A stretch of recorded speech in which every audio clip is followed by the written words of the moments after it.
नमस्कार साहित्य प्रेमियों। स्वागत है आपका साहित्य सागर चैनल में। आज हम पहुंचे हैं मुंशी प्रेमचंद जी के उपन्यास सेवा सदन के भाग 17 और 18 पर। संध्या का समय है। सदन अपने घोड़े पर सवार दालमंडी में दोनों तरफ छज्जों और खिड़कियों की ओर ताकता जा रहा है।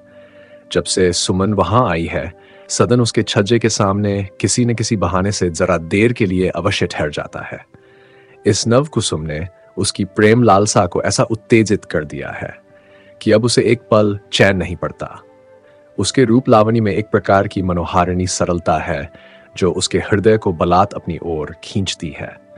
वह इस सरल सौंदर्य मूर्ति को अपना प्रेम अर्पण करने का परम अभिलाषी है, लेकिन उसे इसका सुअवसर नहीं मिलता।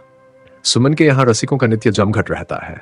सदन को यह भय होता है कि इनमें से कोई चाचा की जान पहचान का मनुष्य न हो, इसलिए उसे ऊपर जाने का साहस नहीं होता। अपनी प्रबल आकांक्षा को हृदय में छिपाए वह नित्य इसी तरह निराश होकर लौट जाता है। लेकिन आज उसने मुलाकात करने का निश्चय कर लिया है, चाहे कितनी देर क्यों न हो जाए। विरह का दाह उससे सहा नहीं जाता। वह सुमन के कोठे के सामने पहुंचा। श्याम कल्याण की मधुर ध्वनि आ रही थी। आगे बढ़ा और 2 घंटे तक पार्क और मैदान में चक्कर लगाकर 9 बजे फिर दालमंडी की ओर चला। आश्विन के चंद्र की उज्जवल किरणों ने दालमंडी की ऊंची छतों पर रुपहली चादर सी बिछा दी थी। वह फिर सुमन के कोठे के सामने रुका। संगीत ध्वनि बंद थी, कुछ बोलचाल न सुनाई दी। निश्चय हो गया कि कोई नहीं है। घोड़े से उतरा, उसे नीचे की दुकान के खंबे से बांध दिया और सुमन के द्वार पर खड़ा हो गया। उसकी सांस बड़े वेग से चल रही थी और छाती जोर से धड़क रही थी। सुमन का मुजरा अभी समाप्त हुआ था और उसके मन पर वह शिथिलता छाई हुई थी जो आंधी के पीछे आने वाले सन्नाटे के समान आमोद प्रमोद का प्रतिफल हुआ करती है। ये एक प्रकार की चेतावनी होती है जो आत्मा की ओर से भोग विलास में लिप्त मन को मिलती है। इस दशा में हमारा हृदय पुरानी स्मृतियों का क्रीड़ा क्षेत्र बन जाया करता है। थोड़ी देर के लिए हमारे जान चक्षु खुल जाते हैं। सुमन का ध्यान इस समय सुभद्रा की ओर लगा हुआ था। वह मन में उससे अपनी तुलना कर रही थी। जो शांतिमय सुख उसे प्राप्त है, क्या वह मुझे मिल सकता है? असंभव। यह तृष्णा सागर है, यहां शांति सुख कहां? जब पद्म सिन्हा के कचहरी से आने का समय होता तो सुभद्रा कितनी उल्लसित होकर पान की बीड़ी लगाती थी, ताजा हलवा पकाती थी। जब वह घर में आते थे तो वह कैसी प्रेम विह्वल होकर उनसे मिलने दौड़ती थी। आह, मैंने उनका प्रेमालिंगन भी देखा है, कितना भावमय, कितना सच्चा। मुझे वह सुख कहां? यहां या तो अंधे आते हैं बातों के वीर, कोई अपने धन का जाल बिछा है, कोई अपनी चिकनी चुपड़ी बातों का। उनके हृदय भाव शून्य, शुष्क और उछेपन से भरे हुए होते हैं। इतने में सदन ने कमरे में प्रवेश किया। सुमन चौंक पड़ी। उसने सदन को कई दिन देखा था। उसका चेहरा उसे पद्मसिनी के चेहरे से मिलता हुआ मालूम होता था। हाँ, गंभीरता की जगह एक उद्दंडता छलकती थी। वह कायापन, वह क्षुद्रता जो इस मायानगर के प्रेमियों का मुख्य लक्षण है, वहां नाम को भी न थी। वह सीधा सादा, सहज स्वभाव, सरल नवयुवक मालूम होता था। सुमन ने आज उसे कोठों का निरीक्षण करते देखा था। उसने ताड़ लिया था कि कबूतर अब पर तौल रहा है, किसी छतरी पर उतरना चाहता है। आज उसे अपने यहां देखकर उसे गर्वपूर्ण आनंद हुआ जो दंगल में कुश्ती मारकर किसी पहलवान को होता है। वह उठी और मुस्कुराकर सदन की ओर हाथ बढ़ाया। सदन का मुख लज्जा से अरुण वर्ण हो गया, आंखें झुक गई, उस पर एक रोब सा छा गया। मुख से एक शब्द भी न निकला। जिसने कभी मदिरा का सेवन न किया हो, मद लालसा होने पर भी उसे मुंह से लगाते हुए वह झिझकता है। यद्यपि सदन ने सुमनबाई को अपना परिचय ठीक नहीं दिया। उसने अपना नाम कुंवर सदन सिंह बताया, पर उसका भेद बहुत दिनों तक न छिप सका। सुमन ने हिरिया के द्वारा उसका पता भली भांति लगा लिया, तभी से वह बड़े चक्कर में पड़ी हुई थी। सदन को देखे बिना उसे चैन न पड़ता। उसका हृदय दिनों दिन उसकी ओर खिंचता जाता था। उसके बैठे सुमन के यहां किसी बड़े से बड़े रईस का गुजर होना भी कठिन था, किंतु वह इस प्रेम को अनुचित और निषिद्ध समझती थी, उसे छिपाती थी। उसकी कल्पना किसी अव्यक्त कारण से इस प्रेम लालसा को भीषण विश्वासघात समझती थी। कहीं पद्मसेन और सुभद्रा पर यह रहस्य खुल जाए तो वह मुझे क्या समझेंगे? उन्हें कितना दुख होगा? मैं उनकी दृष्टि में कितनी नीच और घृणित हो जाऊंगी। जब कभी सदन प्रेम रहस्य की बातें करने लगता तो सुमन बात को पलट देती। अब जब कभी सदन की अंगुलियां डिठाई करना चाहती तो वह उसकी ओर लज्जा युक्त नेत्रों से देखकर धीरे से उसका हाथ हटा देती। साथ ही वह सदन को उलझाए भी रखना चाहती थी। इस प्रेम कल्पना से उसे आनंद मिलता था। उसका त्याग करने में वह असमर्थ थी। लेकिन सदन उसके भावों से अनभिज्ञ होने के कारण उसकी प्रेम शिथिलता को अपनी धनहीनता पर अवलंबित समझता था। उसका निष्कपट हृदय प्रगाढ़ प्रेम में मग्न हो गया था। सुमन उसके जीवन का आधार बन गई थी। मगर विचित्रता यह थी कि प्रेम लालसा के इतने प्रबल होते हुए भी वह अपनी कुवासनाओं को दबाता था। उसका अक्खड़पन लुप्त हो गया था। वह वही करना चाहता था जो सुमन को पसंद हो। वह कामातुरता जो कलुषित प्रेम में व्याप्त होती है, सच्चे अनुराग के अधीन होकर सहृदयता में परिवर्तित हो गई थी। पर सुमन की अनिच्छा दिनों दिन बढ़ती देखकर उसने अपने मन में यह निर्धारित किया कि पवित्र प्रेम की कदर यहां नहीं हो सकती। यहां के देवता उपासना से नहीं, भेंट से प्रसन्न होते हैं। लेकिन भेंट के लिए रुपए कहां से आए? मांगे किसे? निदान उसने पिता को एक पत्र लिखा कि मेरे भोजन का अच्छा प्रबंध नहीं है, लज्जावश चाचा साहब से कुछ कह नहीं सकता, मुझे कुछ रुपए भेज दीजिए। घर पर यह पत्र पहुंचा तो भामा ने पति को ताने देने शुरू किए। इसी भाई का तुम्हें इतना भरोसा था, घमंड से धरती पर पाम नहीं रखते थे। अब घमंड टूटा कि नहीं? वह भी चाचा पर बहुत फूला हुआ था। अब आंखें खुली होंगी। इस काल में नेकी किसी को याद नहीं रहती, अपने दिन भूल जाते हैं। उसके लिए मैंने कौन कौन सा यत्न नहीं किया, छाती से दूध भर नहीं पिलाया। उसी का यह बदला मिल रहा है। उस बेचारे का कुछ दोष नहीं, उसे मैं जानती हूं। यह सारी करतूत उन्हीं महारानी की है। अब की भेंट हुई तो वह खरी खरी सुनाओं की याद करे। मदन सिंह को संदेह हुआ कि सदन ने यह पाखंड रचा है। भाई पर उन्हें अखंड विश्वास था, लेकिन जब भामा ने रुपए भेजने पर जोर दिया तो उन्हें भेजने पड़े। सदन रोज डाकघर जाता, डाकिये से बार बार पूछता। आखिर चौथे दिन 25 रुपए का मनी ऑर्डर आया। डाकिया उसे पहचानता था, रुपए मिलने में कोई कठिनाई न हुई। सदन हर्ष से फूला न समाया। संध्या को बाजार से एक उत्तम रेशमी साड़ी मोल ली, लेकिन यह शंका हो रही थी कि कहीं सुमन उसे नापसंद न करे। वह कुंवर बन चुका था, इसीलिए ऐसी तुच्छ भेंट देते हुए झेंपता था। साड़ी जेब में रख बड़ी देर तक घोड़े पर इधर उधर टहलता रहा। खाली हाथ वह सुमन के यहाँ नित्य बेधड़क चला जाया करता था, पर आज यह भेंट लेकर जाने में संकोच होता था। जब खूब अंधेरा हो गया तो मन को दृढ़ करके सुमन के कोठे पर चढ़ गया और साड़ी चुपके से निकालकर श्रृंगारदान पर रख दी। सुमन उसके इस विलंब से चिंतित हो रही थी। उसे देखते ही फूल के समान खिल गई। बोली, ये क्या लाए? सदन ने झेंपते हुए कहा, कुछ नहीं, आज एक साड़ी नजर आ गई, मुझे अच्छी मालूम हुई, ले ली, ये तुम्हारी भेंट है। सुमन ने मुस्कुराकर कहा, आज इतनी देर तक राह दिखाई, क्या ये उसी का प्रायश्चित है? यह कहकर उसने साड़ी को देखा। सदन की वास्तविक अवस्था के विचार से वह बहुमूल्य कही जा सकती थी। सुमन के मन में प्रश्न हुआ कि इतने रुपए इन्हें मिले कहां? कहीं घर से तो नहीं उठा लाए? शर्मा जी इतने रुपए क्यों देने लगे? या इन्होंने उनसे कोई बहाना करके ठगे होंगे या उठा लाए होंगे। उसने विचार किया कि साड़ी लौटा दूं, लेकिन उससे उसके दुखी हो जाने का भय था।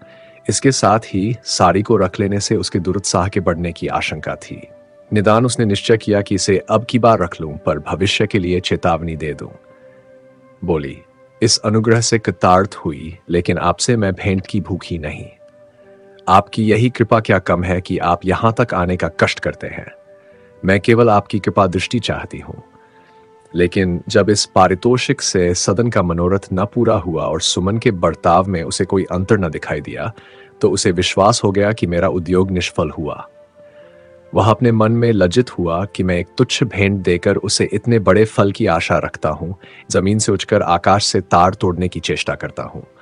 अतएव वह कोई मूल्यवान प्रेमोपहार देने की चिंता में लीन हो गया, मगर महीनों तक उससे इसका कोई अवसर न मिला। एक दिन वह नहाने बैठा तो साबुन न था। वह भीतर के स्नानालय में साबुन लेने गया। अंदर पैर रखते ही उसकी निगाह ताक पर पड़ी। उस पर एक कंगन रखा हुआ था। सुभद्रा अभी नहाकर गई थी, उसने कंगन उतार कर रख दिया था, लेकिन चलते समय उसकी सुध न रही। कचहरी का समय निकट था, वह रसोई में चली गई। कंगन वहीं धरा रह गया। सदन ने उसे देखते ही लपक कर उठा लिया। इस समय उसके मन में कोई बुरा भाव न था। उसने सोचा, चाची को खूब हैरान करके तब दूंगा, अच्छी दिल लगी रहेगी। कंगन को छिपाकर बाहर लाया और संदूक में रख लिया। सुभद्रा भोजन से निवृत्त होकर लेट रही। आलस्य आया, सोई तो तीसरे पहर को उठी। इसी बीच में पंडित जी कचहरी से आ गए, उनसे बातचीत करने लगी। कंगन का ध्यान ही न रहा। सदन कई बार भीतर गया कि देखूं इसकी कोई चर्चा हो रही थी या नहीं, लेकिन उसका कोई जिक्र न सुनाई दिया। संध्या समय जब वह सैर करने के लिए तैयार हुआ तो एक आकस्मिक विचार से प्रेरित होकर उसने वह कंगन जेब में रख लिया। उसने सोचा, क्यों नहीं ये कंगन सुमनबाई की नजर करूं। यहां तो सुज से कोई पूछेगा ही नहीं, और अगर पूछा भी गया तो कह दूंगा मैं नहीं जानता। चाची समझेंगी नौकरों में से कोई उठा ले गया होगा। इस तरह के कुविचारों ने उसका संकल्प दृढ़ कर दिया। उसका जी कहीं सैर में न लगा। वह उपहार देने के लिए व्याकुल हो रहा था। नियमित समय से कुछ पहले ही घोड़े को दालमंडी की तरफ फेर दिया। यहां उसने एक छोटा सा मखमली बक्स लिया। उसमें कंगन को रखकर सुमन के यहां जा पहुंचा। वह इस बहुमूल्य वस्तु को इस प्रकार भेंट करना चाहता था मानो वह कोई अति सामान्य वस्तु दे रहा हो। आज वह बहुत देर तक बैठा रहा। संध्या का समय उसके लिए निकाल रखा था, किंतु आज प्रेमालाप में भी उसका जी न लगता था। उसे चिंता लगी हुई थी कि यह कंगन कैसे भेंट करूं। जब बहुत देर हो गई तो वह चुपके से उठा, जेब से बक्स निकाला और उसे पलंग पर रखकर दरवाजे की तरफ चला। सुमन ने देख लिया, पूछा, इस बक्स में क्या है? सदन, कुछ नहीं, खाली बक्स है। सुमन, नहीं नहीं, ठहरिए, मैं देख लूं। यह कहकर उसने सदन का हाथ पकड़ लिया और संदूकची को खोल कर देखा। इस कंगन को उसने सुभद्रा के हाथ में देखा था। उसकी बनावट बहुत अच्छी थी। पहचान गई। हृदय पर बोझ सा आ पड़ा। उदार होकर बोली, मैंने आपसे कह दिया था कि मैं इन चीजों की भूखी नहीं हूं। आप व्यर्थ मुझे लज्जित करते हैं। सदन ने लापरवाही से कहा, मानो वह कोई राजा है, गरीब के पान फूल स्वीकार करना चाहिए। सुमन, मेरे लिए तो सबसे अमूल्य चीज आपकी कृपा है, वही मेरे ऊपर बनी रहे। इस कंगन को आप मेरी तरफ से अपनी नई रानी साहिबा को दे दीजिएगा। मेरे हृदय में आपके प्रति पवित्र प्रेम है, वह इन इच्छाओं से रहित है। आपके व्यवहार से ऐसा मालूम होता है कि अभी आप मुझे बाजारू औरत ही समझे हुए हैं। आप ही एक ऐसे पुरुष हैं जिस पर मैंने अपना प्रेम, अपना सर्वस्व अर्पण कर दिया है, लेकिन आपने अभी तक उसका कुछ मूल्य न समझा। सदन की आंखें भर आईं। उसने मन में सोचा, यथार्थ में मेरा ही दोष है। मैं उसके प्रेम जैसी अमूल्य वस्तु को इन तुच्छ उपहारों का इच्छुक समझता हूं। मैं हथेली पर सरसों जमाने की चेष्टा में इस रमणी के साथ ऐसा अनर्थ करता हूं।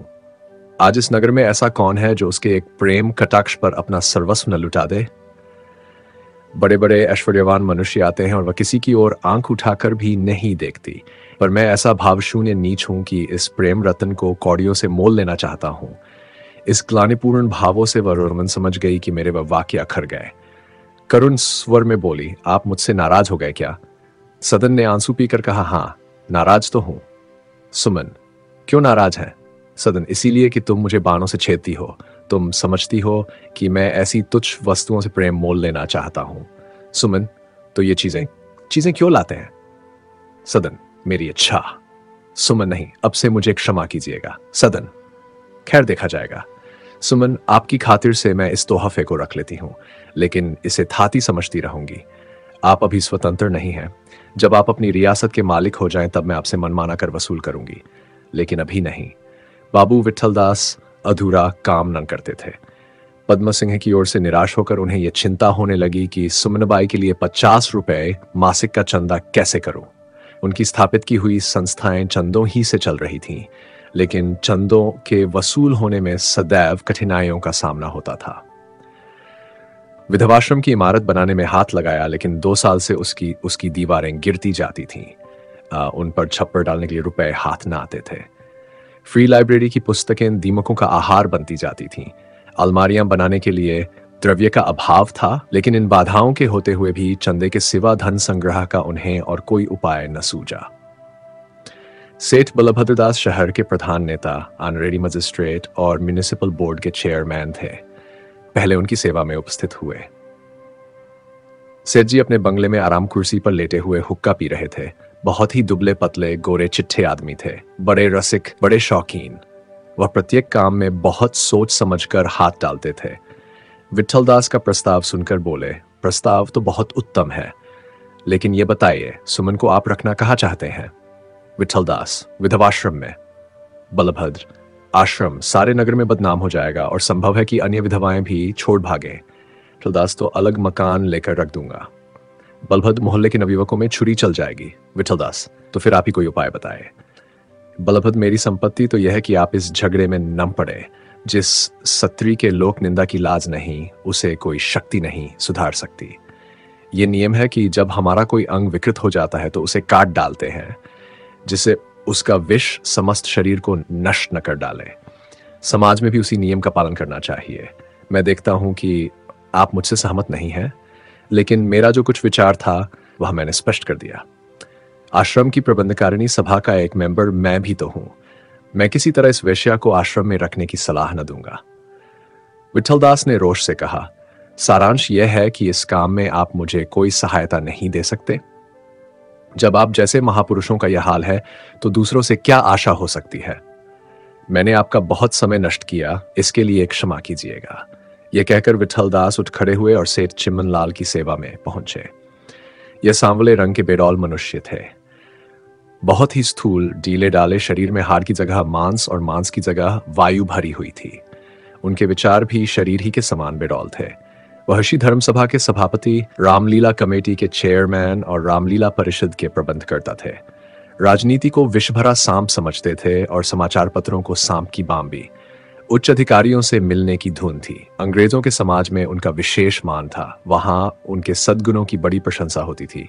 वह उदारण थे, न कृपण। इस विषय में चंदे की नामावली उनका मान निश्चय किया करती थी। उनमें एक बड़ा गुण था, पैन, जो उनकी दुर्बलताओं को छिपाए रहता था। यह उनकी विनोदशीलता थी। विठलदास का प्रस्ताव सुनकर बोले, महाशय आप भी बिल्कुल शुष्क मनुष्य हैं। आप में जरा भी रस नहीं। मुद्दत के बाद दाल मंडी में एक चीज नजर आई, आप उसे भी गायब करने पर तुले हुए हैं। कम से कम अब की रामलीला तो हो जाने दीजिए। राजगद्दी के दिन उसका जलसा होगा, धूम मच जाएगी। आखिर तुर्किनें आकर मंदिर को भ्रष्ट करती हैं, ब्राह्मणी रहे तो क्या बुरा है। खैर, यह तो दिल लगी हुई, क्षमा कीजिएगा। आपको धन्यवाद है कि ऐसे ऐसे शुभ कार्य आपके हाथों पूरे होते हैं। कहाँ है चंदे की फेहरिस्त? विठलदास ने सिर खुजलाते हुए कहा, अभी तो मैं केवल सेठ बलभद्रदास जी के पास गया था, लेकिन आप जानते ही हैं वह एक बैठकबाज है, इधर उधर की बातें करके टाल दिया। अगर बलभद्रदास ने एक लिखा होता तो यहां दो में संदेह न था, दो लिखते तो चार निश्चित था। जब गुण कहीं शून्य हो तो गुणनफल शून्य के सिवा और क्या हो सकता था, लेकिन बहाना क्या करते। तुरंत एक आश्रय मिल गया। बोले, महाशय मुझे आपसे पूरी सहानुभूति है, लेकिन बलभद्रदास ने कुछ समझकर ही टाला होगा। जब मैं भी दूर तक सोचता हूं तो इस प्रस्ताव में कुछ राजनीति का रंग दिखाई देता है, इसमें जरा भी संदेह नहीं। आप चाहे इसे उस दृष्टि से न देखते हो, लेकिन मुझे तो इसमें गुप्त राजनीति भरी हुई साफ नजर आती है। मुसलमानों को यह बात अवश्य बुरी मालूम होगी। वह जाकर अधिकारियों से इसकी शिकायत करेंगे। अधिकारियों को आप जानते ही हैं, आंखें नहीं केवल कान होते हैं। उन्हें तुरंत किसी षड्यंत्र का संदेह हो जाएगा।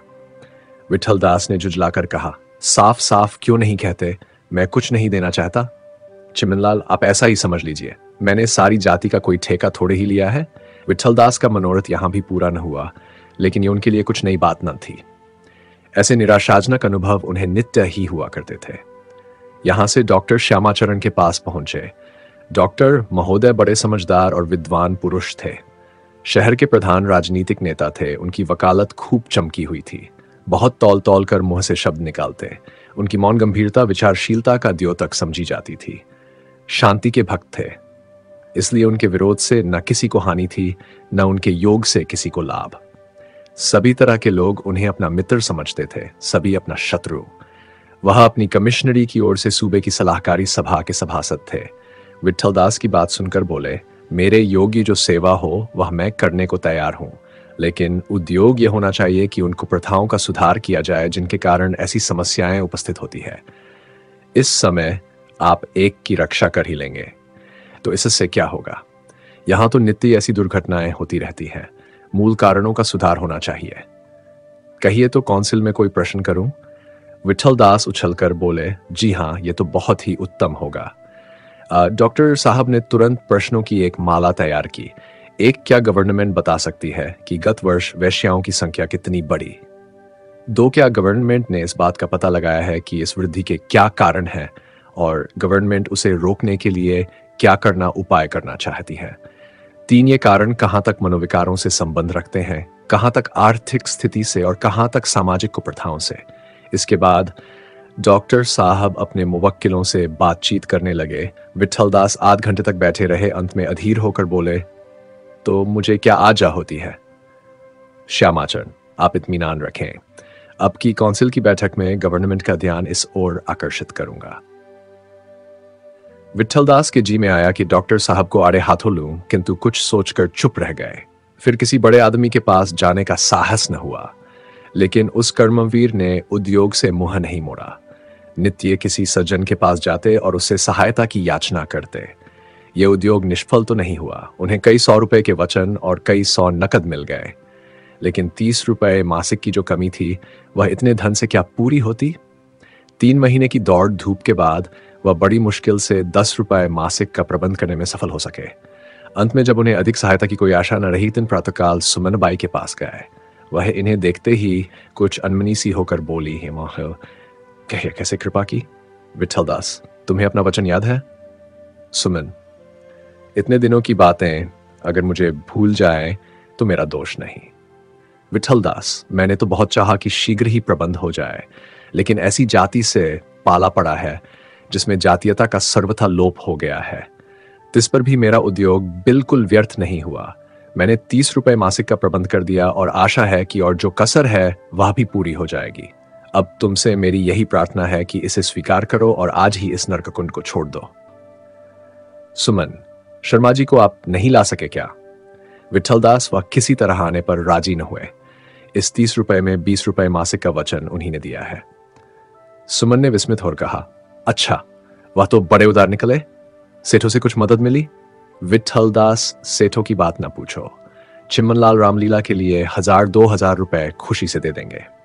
बलभद्रदास से अफसरों की बधाई के लिए इससे भी अधिक मिल सकता है, लेकिन इस विषय में उन्होंने कोरा जवाब दिया। सुमन इस समय सदन के प्रेमजाल में फंसी हुई थी। प्रेम का आनंद उसे कभी नहीं प्राप्त हुआ था। इस दुर्लभ रत्न को पाकर वह उसे हाथ से नहीं जाने देना चाहती थी। यद्यपि वह जानती थी कि इस प्रेम का परिणाम वियोग के सिवा और कुछ नहीं हो सकता, लेकिन उसका मन कहता था कि जब तक वह आनंद मिलता है तब तक उसे क्यों न भोगूं। आगे चलकर न जाने क्या होगा। जीवन की नाव न जाने किस किस भंवर में पड़ेगी, न जाने कहां कहां भटकेगी।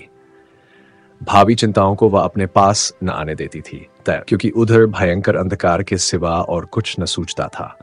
अतएव जीवन के सुधार करता वह उत्साह जिसके वशीभूत होकर उसने विट्ठलदास से वह प्रस्ताव किए थे, क्षीण हो गया था। इस समय विट्ठलदास 100 रुपए मासिक का लोभ दिखाते तो भी वह खुश न होती कि एक बार जो बात खुद ही उठाई थी उससे फिरते हुए शर्म आती थी। बोली, मैं इसका जवाब कल दूंगी, अभी कुछ सोच लेने दीजिए। विट्ठलदास, इसमें क्या सोचना समझना है? सुमन, कुछ नहीं, लेकिन कल ही पढ़ रखिए। रात के 10 बज गए थे। शरदतु की सुनहरी चांदनी छिटकी हुई थी। सुमन खिड़की से नीलवर्ण आकाश की ओर ताक रही थी। जैसे चांदनी के प्रकाश में तारागण की ज्योति मलिन पड़ गई थी, उसी प्रकार उसके हृदय में चंद्ररूपी सुविचार ने विकास रूपी तारागण को ज्योतिहीन कर दिया था। सुमन के सामने एक कठिन समस्या उपस्थित थी। विट्ठलदास को क्या उत्तर दूं? आज प्रातःकाल उसने कल जवाब देने का बहाना करके विट्ठलदास को टाला था, लेकिन दिन भर के सोच विचार ने उसके विचारों में कुछ संशोधन कर दिया था। सुमन को यद्यपि यहां भोग विलास के सभी सामान प्राप्त थे, लेकिन बहुधा उसे ऐसे मनुष्यों की आवभगत करनी पड़ती थी जिनकी सूरत से उसे घृणा होती थी, जिनकी बातों को सुनकर उसका जी मिचलाने लगता था। अभी उसके मन में उत्तम भावों का सर्वथा लोप नहीं हुआ था। वह उस अधोगति को नहीं पहुंची थी जहां दुर्व्यसन हृदय के समस्त भावों को नष्ट कर देता है। इसमें संदेह नहीं कि वह विलास की सामग्रियों पर जान देती थी, लेकिन इन सामग्रियों की प्राप्ति के लिए जिस बेहयाई की जरूरत थी वह उसके लिए असह्य थी, और कभी कभी एकांत में वह अपनी वर्तमान दशा की पूर्वावस्था से तुलना किया करती थी। वहां ये ठीमटाम न थी, किंतु वह अपने समाज में आदर की दृष्टि से देखी जाती थी। वह अपनी पड़ोसियों के सामने अपनी कुलीनता पर गर्व कर सकती थी, अपनी धार्मिकता और भक्तिभाव का रोब जमा सकती थी।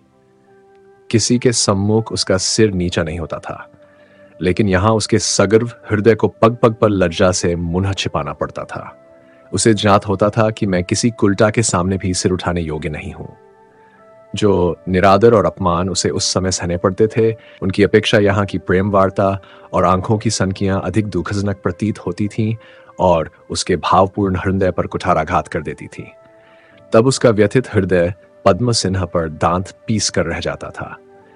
यदि उस निर्दय मनुष्य ने अपनी बदनामी के भय से मेरी अवहेलना न की होती तो मुझे इस पाप कुंड में कूदने का साहस न होता। अगर वह मुझे 4 दिन भी पड़ा रहने देते तो कदाचित मैं अपने घर लौट जाती, अथवा वह गजाधर ही मुझे मना ले जाते। फिर उसी प्रकार लड़ झगड़ कर जीवन के दिन काटने कटने लगते। इसलिए उसने विठलदास से पद्म सिन्हा को अपने साथ लाने की शर्त की थी। लेकिन आज जब विठलदास से उसे जात हुआ कि शर्माजी मुझे उबारने के लिए कितने उत्सुक हो रहे हैं और कितनी उदारता के साथ मेरी सहायता करने पर तैयार है, तो उनके प्रति घृणा के स्थान पर उसके मन में श्रद्धा उत्पन्न हुई। वह बड़े सज्जन पुरुष हैं। मैं खामखाह अपने दुराचार दोष उनके सिर रखती हूं। उन्होंने मुझ पर दया की है। मैं जाकर उनके पैरों पर गिर पड़ूंगी और कहूंगी कि आपने इस अभागिन का उपकार किया है, उसका बदला आपको ईश्वर देंगे। ये कंगन भी लौटा दूं, जिससे उन्हें यह संतोष हो जाए कि जिस आत्मा की मैंने रक्षा की है वह सर्वथा उसके अयोगी नहीं है। बस वहां से आकर इस पाप के मायाजाल से निकल भागूं। लेकिन सदन को कैसे बुलाऊंगी? अपने मन की इस चंचलता पर वह झुंझला पड़ी। क्या उस पाप में प्रेम के लिए जीवन सुधारक इस दुर्लभ अवसर को हाथ से जाने दूं? 4 दिन की चांदनी के लिए सदैव पाप के अंधकार में पड़ी रहूं? अपने हाथ से एक सरल हृदय युवक का जीवन नष्ट करूं?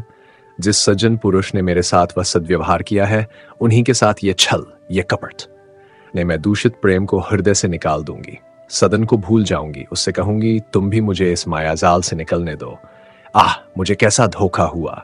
यह स्थान दूर से कितना सुहावना, कितना मनोरम, कितना सुखमय दिखाई देता था। मैंने इसे फूलों का बाग समझा, लेकिन है क्या? एक भयंकर वन, मांसाहारी पशुओं और विषैले कीड़ों से भरा हुआ। यह नदी दूर से चांद की चादर सी बिछी हुई कैसी भली मालूम होती थी, पर अंदर क्या मिलता है? बड़े बड़े विकराल जल जंतुओं का क्रीड़ा स्थल। सुमन इसी प्रकार विचार सागर में मगन थी। उसे यह उत्कंठा हो रही थी कि किसी तरह सवेरा हो जाए और विठलदास आ जाए, किसी तरह यहां से निकल भागूं। आधी रात बीत गई और उसे नींद न आई। धीरे धीरे उसे शंका होने लगी कि कहीं सवेरे विठलदास न आए तो क्या होगा। क्या मुझे फिर यहां प्रातःकाल से संध्या तक मीरासियों और धाड़ियों की चापलूसियां सुननी पड़ेंगी? फिर पाप प्रज्वलित पुतलियों का आदर सम्मान करना पड़ेगा। सुमन को यहां रहते हुए अभी 6 मास भी पूरे न हुए थे, लेकिन इतने ही दिनों में उसे यहां का पूरा अनुभव हो गया था। उसके यहां सारे दिन मीरासियों का जमघट रहता था।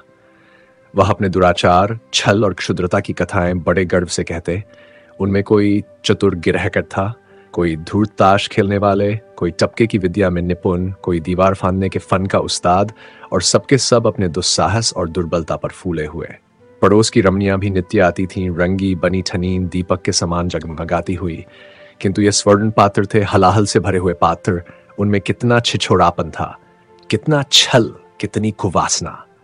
वह अपनी निर्लज्जता और कुकर्मों के वृत्तांत कितने मजे में ले लेकर कहती। उनमें लज्जा का अंश भी न रहा था। सदैव ठगने की, छलने की धुन, मन सदैव पाप तृष्णा में लिप्त। शहर में जो लोग सच्चरित्र थे उन्हें यहाँ खूब गालियां दी जाती थीं, उनकी खूब हंसी उड़ाई जाती थी, बुद्धू, गौखा आदि की पदवियां दी जाती थीं। दिन भर सारे शहर की चोरी और डाके, हत्या और व्यभिचार, गर्भपात और विश्वासघात की घटनाओं की चर्चा रहती थी। यहाँ का आदर और प्रेम अब अपने यथार्थ रूप में दिखाई देता था। ये प्रेम नहीं था, आदर नहीं था, केवल कामलिप्सा थी। अब तक सुमन धैर्य के साथ वे सारी विपत्तियां झेलती थी। उसने समझ लिया था कि जब इसी नरककुंड में जीवन व्यतीत करना है तो इन बातों से कहां तक भागूं। नरक में पड़कर नारकीय धर्म का पालन करना अनिवार्य था। पहली बार विठलदास जब उसके पास आए थे तो उसने मन में उनकी उपेक्षा की थी। उस समय तक उसे यहाँ के रंग रंग का जानना था, लेकिन आज मुक्ति का द्वार सामने खुला देखकर इस कारागार में उसे क्षण भर भी ठहरना असह्य हो रहा था। जिस तरह अवसर पाकर मनुष्य की पाप चेष्टा जागृत हो जाती है, उसी प्रकार अवसर पाकर उसकी धर्म चेष्टा भी जागृत हो जाती है। रात के 3 बजे थे। सुमन अभी तक करवटें बदल रही थी। उसका मन बलात् सदन की ओर खिंचता था। ज्यों ज्यों प्रभात निकल आता था, उसकी व्यग्रता बढ़ती जाती थी। वह अपने मन को समझा रही थी, तू इस प्रेम पर फूला हुआ है। क्या तुझे मालूम नहीं कि इसका आधार केवल रंग रूप है? ये प्रेम नहीं है, प्रेम की लालसा है। यहां कोई सच्चा प्रेम करने नहीं आता। जिस भांति मंदिर में कोई सच्ची उपासना करने नहीं जाता, उसी प्रकार इस मंडी में कोई प्रेम का सौदा करने नहीं जाता। सब लोग केवल मन बहलाने के लिए आते हैं। इस प्रेम के भ्रम में मत पड़। अरुणोदय के समय सुमन को नींद आ गई। अगर ये प्रस्तुति आपको पसंद आई हो तो लाइक करें, कमेंट करें और साहित्य सागर चैनल को सब्सक्राइब करना न भूलें। धन्यवाद।